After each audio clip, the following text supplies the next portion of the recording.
ஆண்டவராக இயேசுவின் அதி உன்னதமான தூய நாமத்தில் அருமையான தேவ ஜனங்களே, உங்களை வாழ்த்துகிறோம்.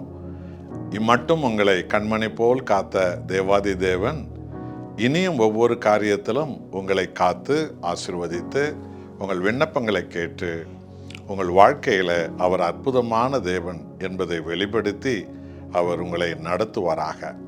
இன்றைக்கும் கூட சங்கீதம் 19ஆம் சங்கீதத்தில் 13வது வசனத்தை குறித்து உங்களோடு பேச பரிசுத்தாவியானவர் என்னை நிரப்பியிருக்கிறார்.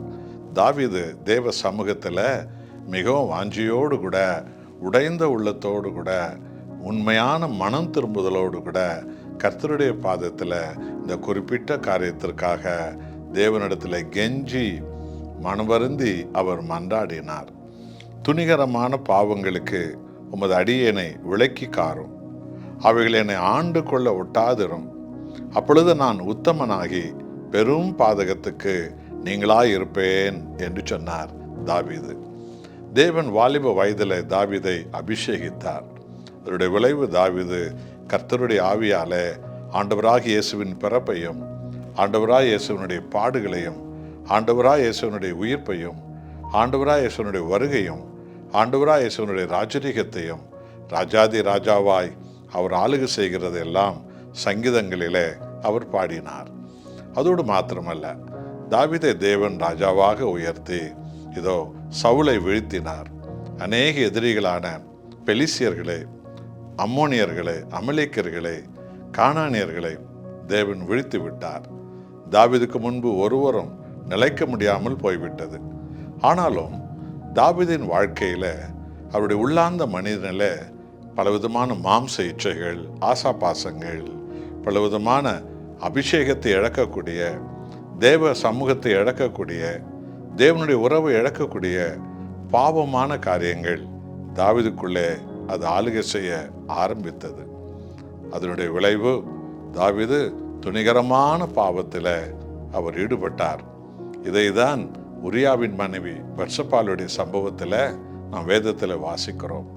அது தேவனை விட்டு தாவீதை தூக்கி எறிந்தது, சமாதானத்தை இழக்க வைத்தது, மகிழ்ச்சி இழக்க வைத்தது. ஆதியில பாவம் ஆதாம் ஏவாளை பிரித்தது போல இன்றைக்கு பாவமானவைகள் தேவனுடைய ஐக்கியத்திலிருந்து, தேவ சமூகத்திலிருந்து தாவீதை பிரித்து விட்டது. அதனுடைய விளைவு அவர் சொல்லன்னா அவமானப்பட்டார், அளவுக்கு மீறி வேதனைக்கு உள்ளானார். அவருடைய நாடு சிதறப்பட்டது, அவருடைய வாழ்க்கை உடைந்து போனது. இவை எல்லாவற்றையும் ஆராய்ந்து பார்த்த தாவீது தேவ சமூகத்தில், தேவனே, மறைவான பாவங்களுக்கு என்னை விலக்கி காத்துக்கொள்ளும், துணிகரமான பாவங்கள் என்னை ஆண்டு கொள்ள அனுமதியாக தேவனே, அனுமதிக்க வேண்டாம் தேவனே, அந்த துணிகரமான பாவத்திலிருந்து உமது அடியேனை காத்துக்கொள்ளும் ஆண்டவரே என்று சொல்லி, இதோ அப்பொழுது நான் உத்தமனாவேன். எப்பொழுது பாவம் நமக்குள் நுழைகிறதோ அது நமது உத்தமத்தை உடைத்து விடுகிறது, அபிஷேகத்தை கெடுத்து விடுகிறது, ஆசீர்வாதங்களை கசப்பாக மாற்றி விடுகிறது.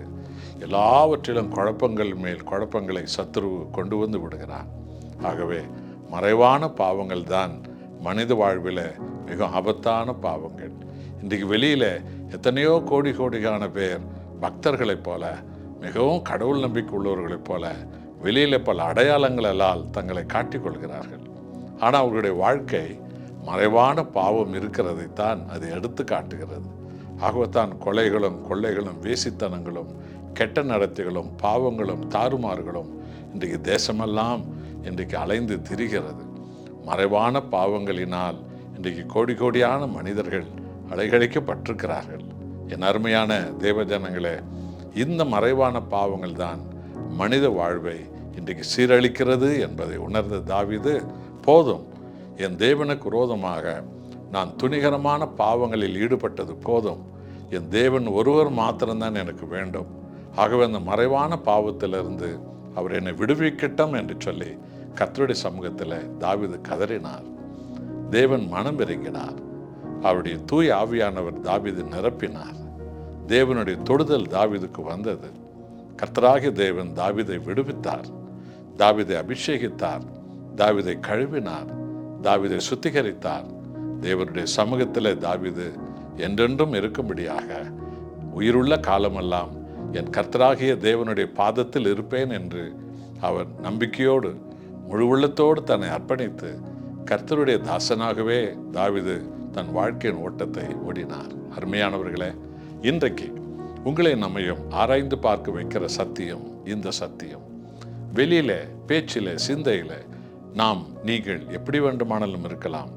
ஆனால் உங்களுடைய வாழ்க்கை மீண்டும் மீண்டும் தவறான வழிகளில், மோசமான காரியங்களில், மாம்சீகமான விருப்பு வெறுப்புகளில், இச்சைக்குரிய காரியங்களில் மூழ்கி இருக்கிறது என்று சொன்னால், அதிலிருந்து வெளிவர முடியாமல் இருக்கிறது என்றால் அதனுடைய விளைவு என்ன? நமக்குள்ளே பாவம் ஆளுகை செய்கிறது. அந்த மறைவான பாவத்திலிருந்து இந்த நாளில் நாம் பரிபூர்ணமாக விடுதலை பெற கர்த்தருடைய சமூகத்தில் நம்மை தாழ்த்தி உண்மையான மனம் திரும்புதலோடு ஜெபிப்போமா? அன்புள்ள நேசரே, மறைவான பாவங்களுக்கு என்னை நீங்களாக்கும் தேவனே. அந்த மறைவான பாவங்களிலிருந்து விசுவாசிகளை நீங்களாக்கும், ஊழியக்காரர்களை நீங்களாக்கும், விடுவியும். உலகம் முழுவதும் ஆண்டவரே, அநேக பேர் வல்லமையாய் அபிஷேகத்தோடு ஆசீர்வாதத்தோடு செயல்படாமல் போவதற்கு காரணம் மறைவான பாவங்களே.